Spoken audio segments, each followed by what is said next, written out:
Previously, in the dungeon of the Mad Mage. The party had retreated from the land of the stone men, somewhat victorious in their endeavors, but confused by their most recent encounter with the stone giants of the 7th level. Deciding to take this opportunity to rest, work, and potentially research any of the several lines of inquiry they had come to, the party decided to take some time out of the dungeon. At least, some of them did. Bones elected to stay behind with the Skull Takers, both to work within the heart of the mountain and to assist the Goblin tribe in becoming a more cohesive and hopefully independent unit. Ashes, Ezrah, and Matashtai headed through the magic gate in the Willowwood, where they had a brief conversation with the mysterious voice of that place. A conversation that ended with the voice admitting that it was trapped.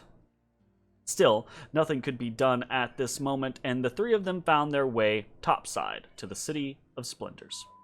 After making their way home and catching up with the going-ons at the Lifted Spirits, the party rested for the evening. On the morning of the 13th, the party split up to complete their various tasks. Matashtai took Gallant out for a ride around the city, visited Shalara, his rare item contact, spent some time making talismans, and then visited the Mount Melody Walk and New Olam's Academy of Music.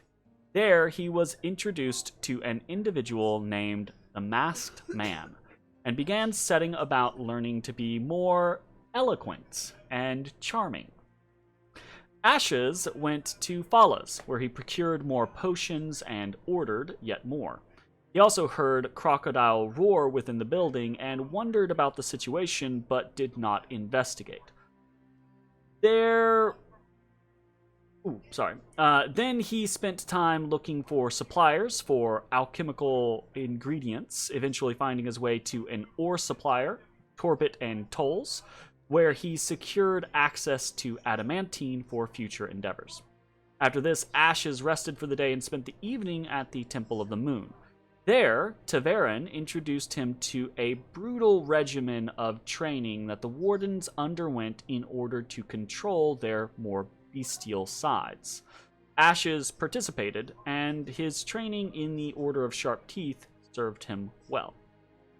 Meanwhile, in the dungeon, Bones spent time crafting within the heart of the mountain, and then organized the Skull Takers into a complex game of hide and seek, meant to train the goblins in stealth and perception, increase their familiarity with their new home, and allow Bones to see who all succeeded in such an environment. The entire event was a rousing success. Ezrah spent his day at the Font of Knowledge, attempting to gather information on the stone giants in an attempt to see if there was some way to smooth over the party's interactions with them. Unfortunately, while he found a great deal of lore on giantkin in general, he found nothing to aid him specifically in this line of inquiry. Likewise, he spent his afternoon searching through Calabash's tome, and while he felt that he was on the cusp of a breakthrough, he wasn't there yet. Fortunately, his evening was taken up by less frustrating ventures, a conversation with Raynair Neverember. The nobleman contact of the Harpers took Ezra's report on the defeat of the Xanathar and the party's successes in Madgoth's castle. He seemed worried about Madgoth's disappearance and the fact that the mage obviously knew he had been spied upon, but at this point nothing could be done. He promised to investigate further on the matter and urged Ezrah to continue delving in Undermountain. Before Raynair left, he told Ezrah that the party had been summoned by Laeral Silverhand, the Open Lord of Waterdeep, to a ceremony held at Pirgaron's palace the next day. When Ezrah asked about what and why, Raynair simply replied that the party had started making waves, and those waves needed to be addressed.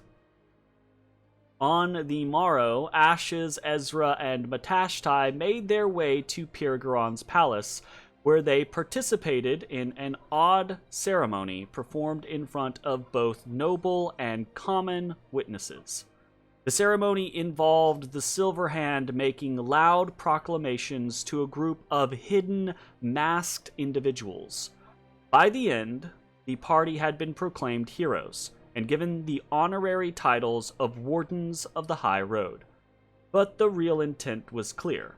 They and their deeds had been publicly claimed as the deeds of the City of Splendors.